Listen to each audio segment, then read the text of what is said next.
नमस्कार दोस्तों। भारतीय क्रिकेट टीम के खिलाफ कई यादगार पारी खेल चुके ऑस्ट्रेलिया के बल्लेबाज ट्रेविस हेड ने भारतीय स्टार जसप्रीत बुमराह को महान गेंदबाज बताया। जी हाँ दोस्तों, उनको लगता है कि ये भारतीय दिग्गज इस खेल के महानतम तेज गेंदबाजों में से एक के रूप में जाने जाएंगे। उन्होंने आगे भी कहा कि वो बड़े गर्व से अपने पोते पोतियों को भारतीय तेज गेंदबाज का सामना करने की कठिन चुनौती के बारे में भी बताएंगे। बुमराह ने बॉर्डर गावस्कर ट्रॉफी के पर्थ में खेले गए पहले टेस्ट मैच में शानदार प्रदर्शन किया, जिससे भारत ये मैच 295 रन से जीतने में सफल रहा। हेड ने कहा, जसप्रीत को शायद इसी खेल को खेलने वाले सबसे महान तेज गेंदबाज में से एक के रूप में जाना जाएगा। अभी हम यह पता लगा रहे हैं कि वो हमारे लिए कितना चुनौतीपूर्ण हो सकता है। उसके खिलाफ खेलना अच्छा है। जब मैं भविष्य में अपने कैरियर पर नज़र डालूंगा तो बड़े गर्व से अपने पोते पोतियों को बताऊंगा कि मैंने उनका सामना किया था। उनके खिलाफ खेलना बुरा नहीं है। उम्मीद है मुझे आगे भी उनके खिलाफ खेलने का मौका मिलेगा, लेकिन उनका सामना करना चुनौतीपूर्ण होगा। दरअसल दोस्तों, हेड पर्थ में अर्धशतक बनाने वाले एकमात्र ऑस्ट्रेलियाई बल्लेबाज थे। टॉप ऑर्डर के बल्लेबाज स्टीव स्मिथ, उस्मान ख्वाजा और मानस लाबुशेन रन बनाने के लिए संघर्ष कर रहे हैं। मिडिल ऑर्डर के इस विस्फोटक बल्लेबाज को यकीन है कि उनके साथी टिप्स के लिए उनसे संपर्क नहीं करेंगे। उन्होंने आगे भी कहा, यह निश्चित है कि वो मुझसे बल्लेबाज के टिप्स नहीं लेंगे।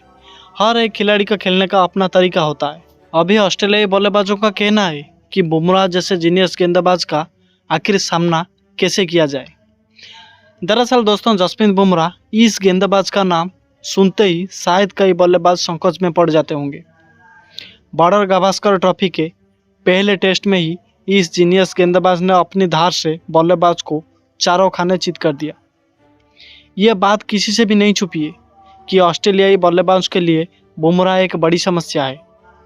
ये समस्या उनके सामने पहली बार नहीं आई है और ये आखिरी बार भी नहीं होगी।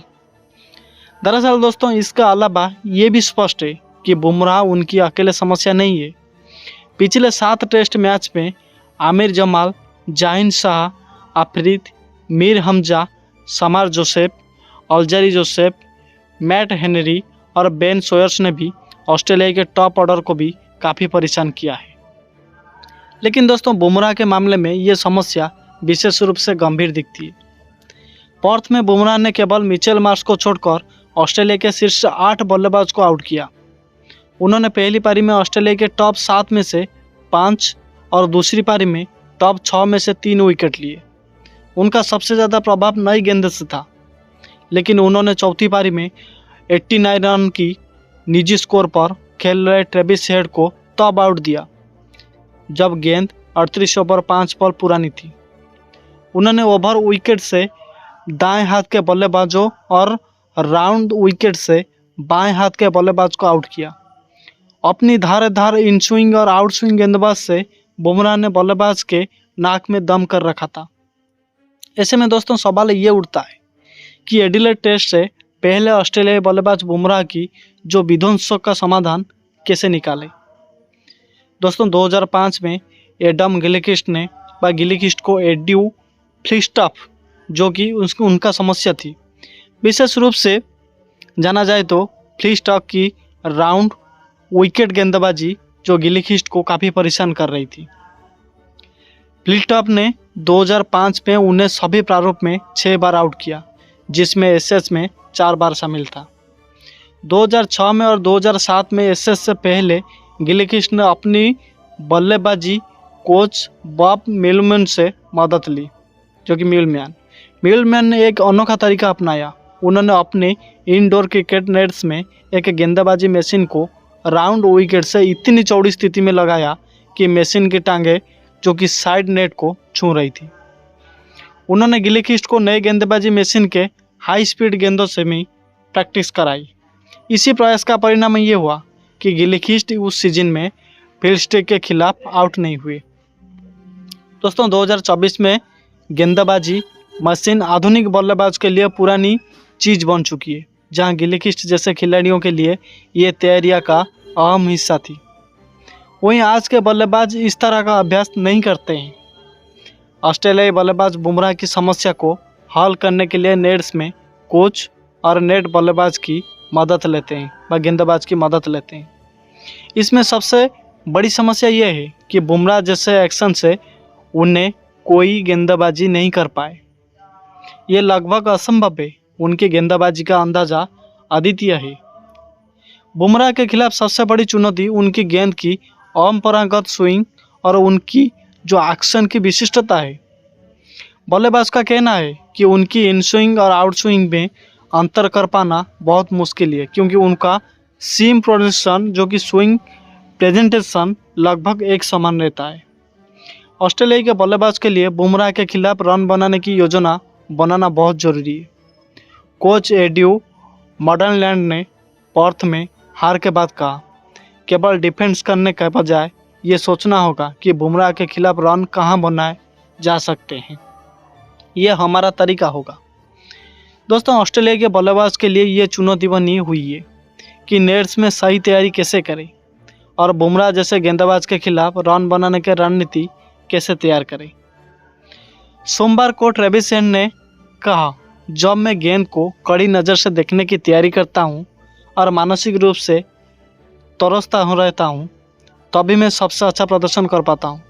मुझे लगता है कि मैं भाग्यशाली हूं कि मैंने उनका कई बार सामना किया है। इसीलिए मैं हाल के समय में और उन मौके को याद करता हूं जब मैंने उनका सामना किया था। दोस्तों, समस्या यह है कि बुमराह की अगली गेंद कौन सी होगी, ये जानना बहुत मुश्किल होगा। बल्लेबाज का कहना है कि उनके जो एक्शन की अनूठी शैली से उनकी जो इन स्विंग और आउट स्विंग के बीच अंतर करना बहुत मुश्किल हो जाता है। स्विंग की प्रस्तुति इस दौरान लगभग एक समान रहती है और वो अपनी इन स्विंग के लिए अन्य गेंदबाज की तरह अधिक झुकते या गिरते नहीं है। ऑस्ट्रेलिया में बल्लेबाज की सबसे बड़ी कमजोरी उनकी बाहरी किनारे से जुड़ी हुई है। लगभग सभी बल्लेबाज ऑस्ट्रेलियाई पिच पर अत्यधिक उछाल और सीम जो स्विंग मूवमेंट के कारण काफ़ी परेशान रहते हैं। ऑस्ट्रेलियाई बल्लेबाज पारंपरिक रूप से गेंद की लंबाई पर भरोसा जताते हैं, गेंद को छोड़ने में बहुत अच्छे होते हैं। ऑस्ट्रेलिया के लंबे तेज गेंदबाज अक्सर शिकायत करते हैं कि ऑस्ट्रेलिया में स्टंप्स को हिट करना बहुत मुश्किल होता है। यदि कोई बल्लेबाज अच्छी तरह से गेंद को छोड़ रहा है तो ये तेज गेंदबाज को स्टंप्स पर गेंदबाजी करने के लिए मजबूर करता है, जिससे गेंद की साइडवेज मूवमेंट कम हो जाती है और बल्लेबाज को रन बनाने का मौका मिल जाता है। इसके अलावा दोस्तों, बल्लेबाज ऑस्ट्रेलिया में अपनी गार्ड और आई लाइन को ऑफ स्टंप के करीब रखने का निर्णय ले सकते हैं, ताकि ये तय किया जा सके कि क्या छोड़ना है और क्या खेलना है। साथ ही साथ फुल और विकेट की लाइन में की गई गेंदों को खेलने के लिए खुद पर भरोसा भी जताना होगा। अतिरिक्त उछाल के कारण पगबाधा की समस्या भी कम हो जाती है। पर्थ में बुमराह के खिलाफ समस्या ये थी कि एलबीडब्ल्यू और बाहरी किनारे पर आउट होने का खतरा समान रूप से काफ़ी ज़्यादा था। उनकी स्पीड गेंदबाजी शैली और दोनों तरफ स्विंग कराने की क्षमता के कारण उनका सामना करना और भी मुश्किल हो गया था। पर्थ टेस्ट में 5 बल्लेबाज एलबीडब्ल्यू हुए, जिनमें से 4 बुमराह ने लिए। 4 बल्लेबाज बाहरी किनारे पर भी आउट हुए। ऑस्ट्रेलिया के लिए समस्या यह है कि इन दोनों खतरों को ध्यान में रखते हुए अपनी योजनाओं को फिर से कैसे तैयार करें और नेट्स में इनका अभ्यास कैसे करें। दरअसल दोस्तों, ऑस्ट्रेलिया के कोच बुमराह की जो कि वाइड डिलीवरी और कोण को दोहराने के लिए क्रीज के चौड़े हिस्से का उपयोग कर रहे हैं, साथ ही साथ तेज गति से दोनों तरफ स्विंग करने का प्रयास कर रहे हैं। उन्होंने पिछले साल वेस्ट इंडीज़ के तेज गेंदबाज कैमेरन रोच के खिलाफ तैयारी में भी कुछ ऐसा ही किया था। हालांकि साइड आर्म डिवाइस के साथ समस्या ऊंचाई का है। हैंडल और जहां से गेंद छोड़ी जाती है उसके बीच की दूरी 50 सेंटीमीटर तक हो सकती है। पर्थ में कोचिंग सलाहकार माइकल हसी और लैचलन स्टीम्स, जो कि एक और बाएं हाथ के बल्लेबाज है, वो भी बुमराह के ऊंचाई या उससे छोटे हैं, लेकिन तब भी डिवाइस में 50 सेंटीमीटर जोड़ने से रिलीज वाइड इतना ऊंचा हो जाता है कि नेट्स में एक अच्छी लंबाई वाली गेंद स्टंप्स को हिट करने में संभावना कम हो जाती है। कोण और उछाल के साथ फुटवर्क और शॉट चयन के फैसले भी बदल जाते हैं। ये समस्या पहले ऑस्ट्रेलियाई खिलाड़ियों को श्रीलंकाई तेज गेंदबाज लासिथ मलिंगा की तैयारी में भी हुई थी, और कुछ ने कोच से कहा कि वो साइड आर्म डिवाइस का उपयोग ना करे, बल्कि हाथ से गेंद को come round arm release wide में से फेंके ताकि कोण की नकल की जा सके। दरअसल दोस्तों, नेट्स में ऑस्ट्रेलिया के गेंदबाज का सामना करना भी बल्लेबाज को मदद नहीं रहेगा। एक अंतर्राष्ट्रीय खिलाड़ी ने बताया कि बुमराह के कौशल और ट्रेजेक्टरी के मामले में ऑस्ट्रेलिया के पास सबसे करीब तुलना जो कि रिचर्डसन है, लेकिन रिचर्डसन भी बुमराह से काफ़ी अलग है और एडिलेड में ऑस्ट्रेलियाई टीम के साथ भी नहीं है। आखिरकार हर खिलाड़ी जानता है कि नेट्स में जो होता है वो मैदान से बिल्कुल अलग होता है, चाहे आप जितनी भी कोशिश करें। और टिके रहना एक बात है और रन बनाना दूसरी बात है, जैसा कि मैकडोनाल्ड ने पर्थ में हार के बाद कहा। मैकडोनाल्ड ने कहा, मेरे लिए सवाल ये है कि आप जसप्रीत बुमराह से रन कैसे बना रहे हैं। एक बात यह है कि आप बैठकर सोचें, मैं अच्छी गेंद का बचाव कैसे करने जा रहा हूँ। लेकिन कला यह है कि उन पर दबाव डालना और ये जानना कि आप उनके खिलाफ रन कहाँ से बनाने जा रहे हैं, यही हमारी रणनीति है। दोस्तों, इंडिया वर्सेस ऑस्ट्रेलिया जो कि दूसरा टेस्ट शुक्रवार यानी कि 6 दिसंबर से एडिलेड में खेला जाना है। ये डे नाइट टेस्ट है जो कि पिंक बॉल में खेला जाएगा। भारत ने जब दिसंबर 2020 में यहाँ डे नाइट टेस्ट खेला था तो ऑस्ट्रेलिया के हाथों 8 विकेट से शिकस्त झेलनी पड़ी थी। तो भारत दूसरी पारी में महज 36 रन पर ऑल आउट हो गया था। भारत ने पहली पारी में 244 रन बनाए थे, जिसमें विराट कोहली के बल्ले से 74 रन निकले। उस वक्त भारत की कमान कोहली के पास थी। तेज गेंदबाज जसप्रीत बुमराह ने मैच में सिर्फ 2 विकेट लिए थे। दूसरे टेस्ट में उतरने से पहले ऑस्ट्रेलिया के विकेट कीपर एलेक्स कैरी ने टीम इंडिया का यही 4 साल पुराना जख्म खरीदा है। उन्होंने चोटिल अंदाज में कहा कि भारतीय पारी जल्द सिमट गई, जिसे मिस कर दिया। वहीं कोहली और बुमराह समेत भारतीय खिलाड़ी अब एडिलेड में पुराना हिसाब चुकता करने के फिराक में होंगे। भारत ने ऑस्ट्रेलिया के विरुद्ध 5 मैच की टेस्ट सीरीज में 1-0 की बढ़त रखी। भारत ने पर्थ में पहले टेस्ट में 295 रन से धमाकेदार जीत हासिल की थी, जिससे मेहमान टीम एडिलेड में बुलंद हौसले के साथ उतरेगी। कैरी ने मंगलवार को एडिलेड में रिपोर्ट से कहा, क्रिकेट के इतिहास में कई बेहतरीन दिन रहे, लेकिन हम दोबारा ऐसा होना की उम्मीद नहीं कर सकते हैं। हमारे एक प्रोसेस और प्लान के साथ उतरते हैं, हम उसे लागू करने की कोशिश करते हैं, फिर चाहे कुछ भी हो। मैंने तब यहाँ टेस्ट मैच में नहीं खेला था, मैंने इसे मिस कर दिया था, यह बहुत जल्दी हुआ। कैरी के इतना बोलते ही रिपोर्टर्स हंसने लगे। उन्होंने कहा, हम मैच को लेकर उत्साहित थे और पिंक बॉल टेस्ट में अपने रिकॉर्ड से हमें बहुत आत्मविश्वास मिला है। ऑस्ट्रेलिया ने अभी तक कुल 12 पिंक बॉल टेस्ट में से 11 में जीते हैं।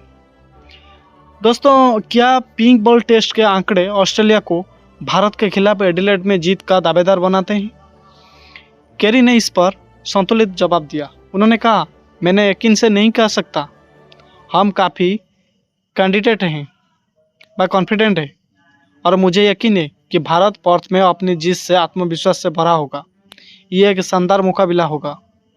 दोस्तों, बुमराह ने पर्थ में खेले गए पहले टेस्ट मैच में 8 विकेट लेकर भारत की 295 रन से बड़ी जीत में अहम भूमिका निभाई थी। उन्होंने कुल मिलाकर 8 विकेट लिए थे, जिससे ऑस्ट्रेलिया के बल्लेबाज पर दबाव बढ़ा। कैरी ने कहा कि बुमराह की अगुवाई वाले भारतीय आक्रमण का सामना करने के लिए ऑस्ट्रेलिया बेहतर रणनीति के साथ मैदान पर उतरेगा। विकेट कीपर ने कहा, बुमराह निश्चित तौर पर शानदार गेंदबाज है और वो पिछले कई वर्षों से लगातार अच्छा प्रदर्शन भी कर रहा है। हमारे बल्लेबाज भी विश्व स्तरीय है और हमेशा समाधान निकालने के तरीके ढूंढते रहते हैं। उन्होंने आगे भी कहा कि हमने उसके गेंदबाज का आकलन किया है।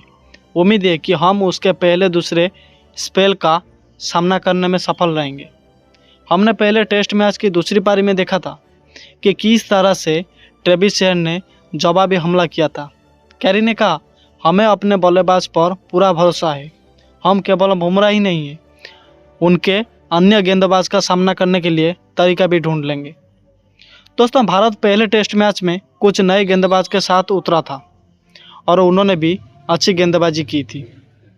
तो दोस्तों, आप विराट कोहली और जसप्रीत बुमराह को क्रिकेट का अच्छा प्लेयर, अच्छा खिलाड़ी और उनका फैन भी हो, उनका लवर भी हो, तो वीडियो को एक लाइक जरूर कर दीजिए और हमारे चैनल को पहली बार आए तो सब्सक्राइब करके बेल आइकन को दबा दीजिए।